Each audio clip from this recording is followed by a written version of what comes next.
জানো মামা, মা যখন থেকে শুনেছে তোমার অ্যাক্সিডেন্ট হয়েছে এক মুহূর্ত স্থির হয়ে বসে থাকতে পারেনি।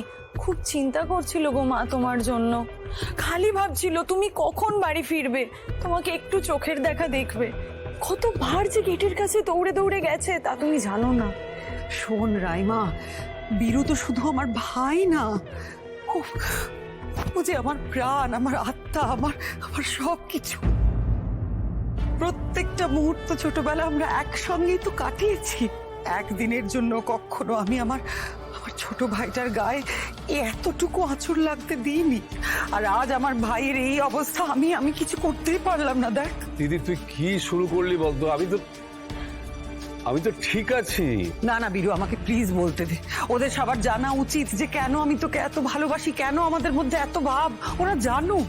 তুই জানিস তো রাইমা, আমার এই ভাইটা যখন একদম ছোট্ট ছিল আর যখন খেলাধুলো করতে গিয়েও চোট পেত, তার চেয়ে অনেক গুণ বেশি আঘাত পেতাম, ব্যথা পেতাম আমি। আমার ভাইয়ের চোখে যখন জল আসতো না, আমি হাউ হাউ করে কেঁদে ফেলতাম। ওর কষ্ট আমি সহ্য করতে পারতাম না। আর শোন বীরু, আমি কিন্তু তোর কোনো কথা শুনবো না, বুঝেছিস? তোর এই অবস্থা এখন, তুই পুরোপুরি রেস্ট নিবি। অন্য কোনো কিছু চিন্তা তোকে করতে হবে না। তোর যা দরকার তুই আমাকে বলবি, আমি ব্যবস্থা করে দেবো। এটা কিন্তু আমার আদেশ। বেশ, তাই হবে। তোর আদেশ আমি অমান্য করি কি করে? আর সত্যি বলতে কি, এখন তো আমি ঘাড় নিচু করে ফাইল সই করতে পারবো না, দেখতে পারবো না।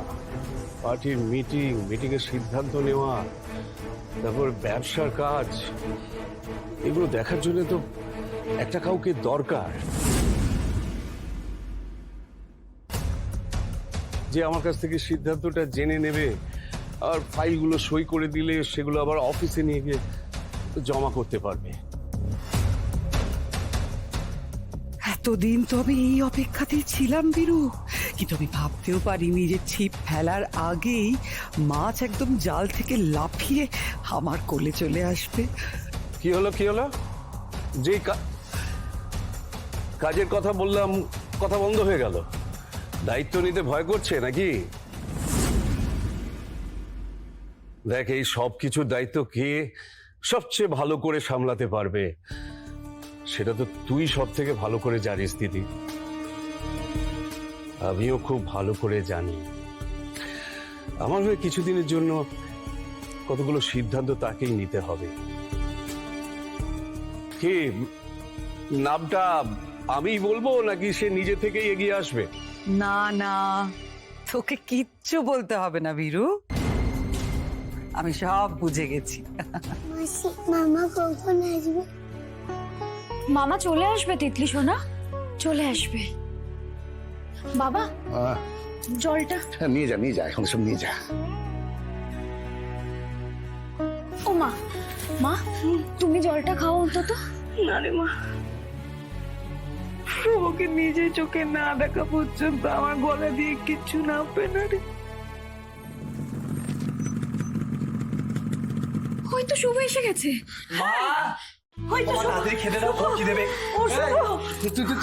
তুই ঠিক আছিস তো? কোথাও লাগেনি তো শোনা? লাগেনি তো? শুনলাম অ্যাক্সিডেন্ট কি করে হলো, এরকম তো হওয়ার কথা না।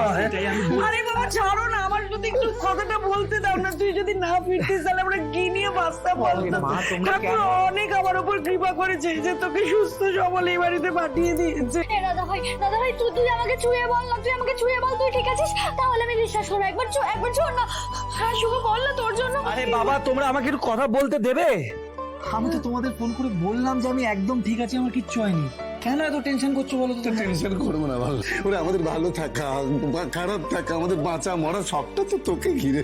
আমাদের যদি কখনো বিপদ হয়, তুই তো আমাদের বাঁচানোর জন্য আমি না বুঝে আগুনে চাপ দিস, অথচ তোর বিপদে আমরা কিচ্ছু করতে পারিনি রে। নিজেদেরকে খুব অসহায় লাগছিল রে শুভ। আরে বাবা, কি শুরু করলে বলো তো তোমরা? এই রীতা, আমার মনে হয় না ওর ওপর না কারো খারাপ নজর পড়েছে। তুমি যাও তো লঙ্কাপুরি ওর নজরটা কাটাও তো। ঠিক বলেছো গো, ঠিক বলেছো। কালকের মহাদেবের মন্দিরে গিয়ে আমি ওর নামে পুজো দিয়ে আসবো।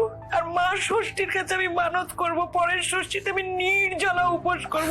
যারা তোর জন্য লঙ্কা নিয়েছি, দেখি এবার কে তোকে নজর দেয়। একটু দাঁড়াও বাবা। মা কথাটা তো মা, তোর তো নজর লাগবেই ভাই। তুই এখন শিক্ষামন্ত্রীর ডান হাত, সবাই তো হিংসায় জ্বলে পড়ে শেষ হয়ে যাচ্ছে রে। জানো তো মামা, সকাল থেকে বাড়িতে কেউ কিছু খায়নি। বাবা, তিতলি এটা কি বলছে? তোমরা সারাদিন না খেয়ে রয়েছো? আর দিদি তুই ওকে সারাদিন না খাইয়ে রেখে দিয়েছিস? বৃষ্টি, আমি আমি তোমাদের যে কি বলবো আমি কিছুই বুঝতে পারছি না। সারাদিন এভাবে কেউ না খেয়ে থাকে? কি আর খাবো বল, মনের যে খিদে ছিল তোকে দেখে সেটা আমাদের মিটে গেছে রে। দেখি এই সিধে হয়ে দাঁড়া, আরে দেখি। মা, কি করছো তুমি? আর একটাও কথা বলবি না, সকাল থেকে সবাইকে খুব কাঁদিয়েছিস, যা করবো মুখ বন্ধ করে দাঁড়িয়ে থাকবি।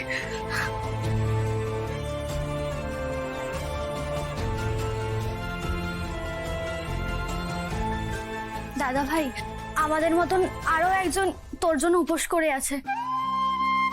সকাল থেকে ঠাকুরের কাছে প্রার্থনা করছে যাতে তুই ফিরে আসিস, আর তুই আসাতে আমাদের থেকে বেশি খুশি সে হয়েছে।